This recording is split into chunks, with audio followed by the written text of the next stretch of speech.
विजयनगर में जो गत दिनों घटनाएं हुई, जिसके कारण से स्कूल की छोटी छोटी बालिकाओं के साथ जो बलात्कार, रेप, छेड़छाड़ जैसे आरोप लगे और उस पर फिर पुलिस ने कार्रवाई की और इससे क्षेत्र में लगभग जनता ने सब दलों से सहयोग लेकर के सर्वसम्मति से व्यापारी संगठनों सब ने उसका बंद का आयोजन किया।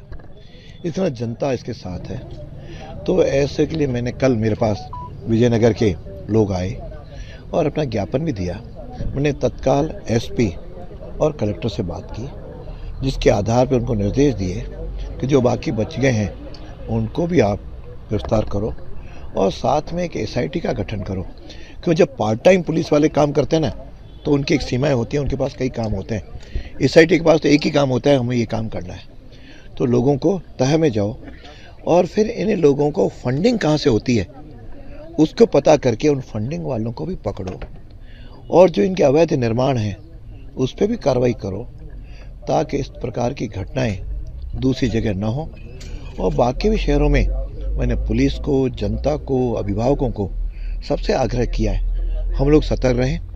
विशेष रूप से ऐसे रेस्टोरेंट जो थोड़े दूर दराज क्षेत्रों में खुले हुए हैं, वहाँ पे रात्रि में या दिन में इस प्रकार के लोग जो बैठा करते हैं उन पे सचेत रहें। और स्कूल के समय यदि आते हैं तो मैंने देखा कि भाई स्कूल ड्रेस में भी बच्चियाँ वहाँ मिलती हैं, तो तत्काल उनके पेरेंट्स को, स्कूल को इन्फॉर्म भी करें, कार्रवाई भी करें। और जो रेस्टोरेंट है उस पर अंकुश लगाएं कि रात्रि को ऐसे पर्दे लगा करके इस प्रकार जो बैठा होता है वह भी कई बार इन चीज़ों को जन्म देता है। इस चक्कर में जो आपका 7 वंडर्स है उसके अंदर एक अवैध रेस्टोरेंट चल रहा था, वो भी पिछले दिनों बंद कराया है। विशेष रूप से जयपुर रोड और नौसर के आगे लीला सेवड़ी तक इस तरह कई रेस्टोरेंट हैं जो मैंने पुलिस को बताया। आज सुबह स्थानीय पुलिस वालों को बुलाया था। बिल्कुल पोस्टमार्टम के लिए आए हैं खाली, क्योंकि मेरी बेटी ने अपनी जान दांव पे कांग्रेस के लिए लगाई है। अब भी छुप छुप के रह रही थी वो घर में, कभी किसी पार्टी का फोन आता, कभी किसी का। वो इन इलेक्शनों में किसी के साथ नहीं गई, वो घर पे सोती थी सारा दिन। मेरे को हर एक्टिविटी और राहुल गांधी के साथ कोई भी मेरे घर पे आता था। आपके साथ रहती थी? यहाँ रोहतक हमारा डर था क्या? उस बात के लिए नहीं, मतलब जैसे पार्टी में उसका मन ऐसा, ये इलेक्शन के बाद ऐसा हट गया था कि भैया वो किसी पार्टी के साथ कह रही थी मैंने जॉब करनी है, मैंने मतलब अब मैं पार्टी में मतलब ज्यादा नहीं जाऊंगी। ये जैसे ये इलेक्शन हो रही है, कांग्रेस में कब से जुड़ी थी? कांग्रेस में वो 10 साल से जुड़ रही थी। अब मतलब 3-4 साल से, जैसे मेरे से शादी के लिए भी अब हाँ कर दिया था।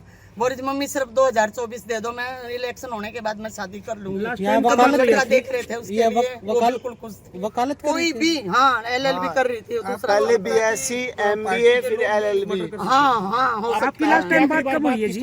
मैं 27 तारीख को उसके पास 4 बजे तक थी। मैं यहाँ से 27 तारीख को मतलब घर से गई हूँ मैं 4 बजे। वो अकेले रहती थी? हाँ, वो रोहतक में, मतलब कभी मैं आ जाया करती, कभी वो हमारे पास चली जाया करती। आपकी लास्ट टाइम बात कब हुई है जिसमें? 28 तारीख को आपकी बात हुई उनसे? 28 तारीख को नहीं हुई है, हमारी बात हुई है 27 तारीख रात तक। मैं घर पहुंची हूँ 9 बजे, 9:30 बजे तक आखिरी। 28 दीपेंद्र सिंह का प्रोग्राम था हुड्डा सर का।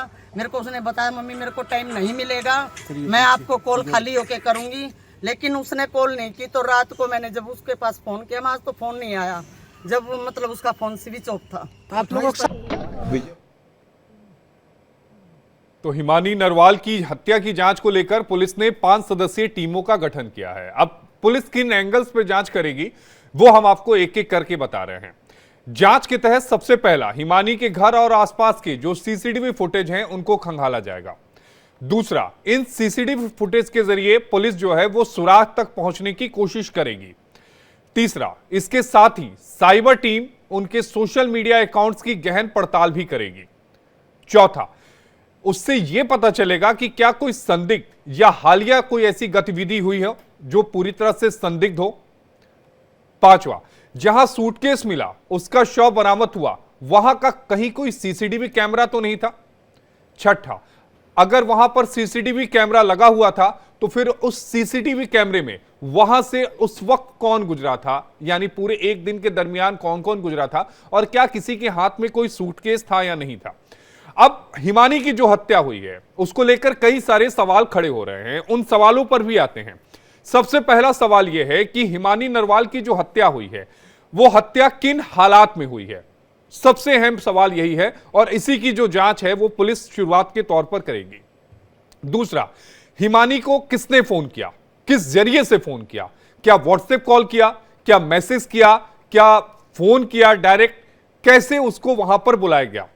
तीसरी, जब उसे वहां पर बुलाया गया तो उस वक्त वहां पर कौन कौन मौजूद था, क्या कई लोग संगठित अपराध की तरफ यह इशारा करता है या वहां कोई एक व्यक्ति था। चौथा, क्या हिमानी की कोई किसी से पुरानी रंजिश थी या हिमानी को कोई नहीं पसंद करता था।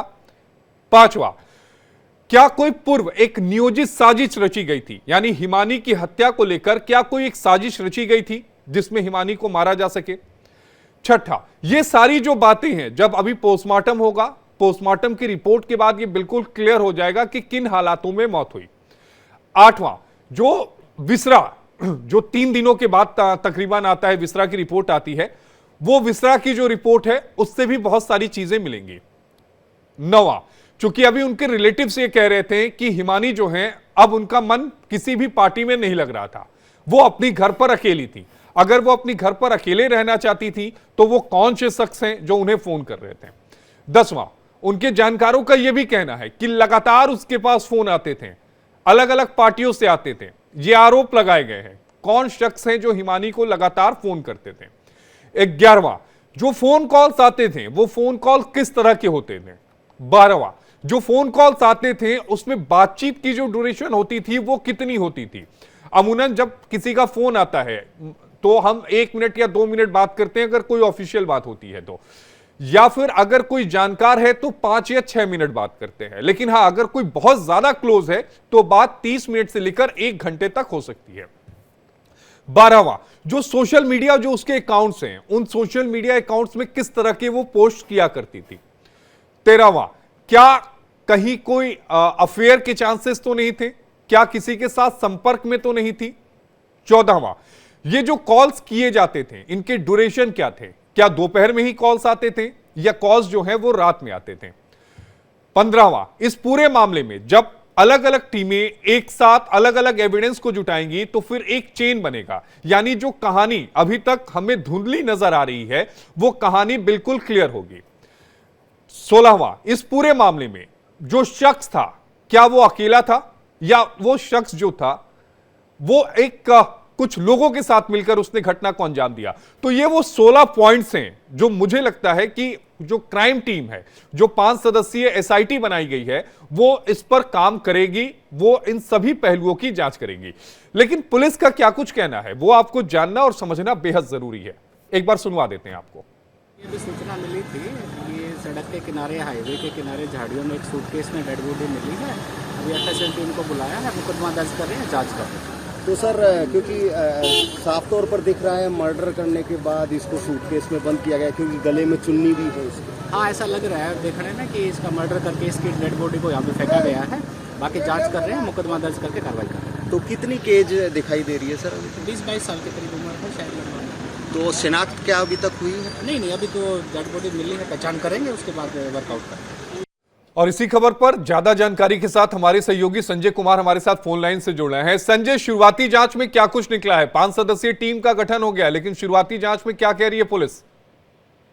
देखिए, अभी पुलिस जो है कोई जवाब नहीं दे पा रही, क्योंकि प्राथमिक जांच में जो पुलिस को मिला था वही जो है रटाया एक सवाल है, वही जवाब है कि जो है अभी जो है मामले की जांच की जा रही है। हालांकि शव का पोस्टमार्टम के लिए पीजीआई में भेजा गया है और कुछ परिजन जो है मौके पर पहुंच गए हैं, लेकिन परिजनों ने जो है सवाल खड़ा किया कि आखिर जो है इसकी हत्या के पीछे राज क्या है। सबसे पहले उसका खुलासा किया जाए और हत्या के आरोपियों को पकड़ा जाए, उसके बाद जो है वो शव को लेंगे, उसका अंतिम संस्कार करेंगे।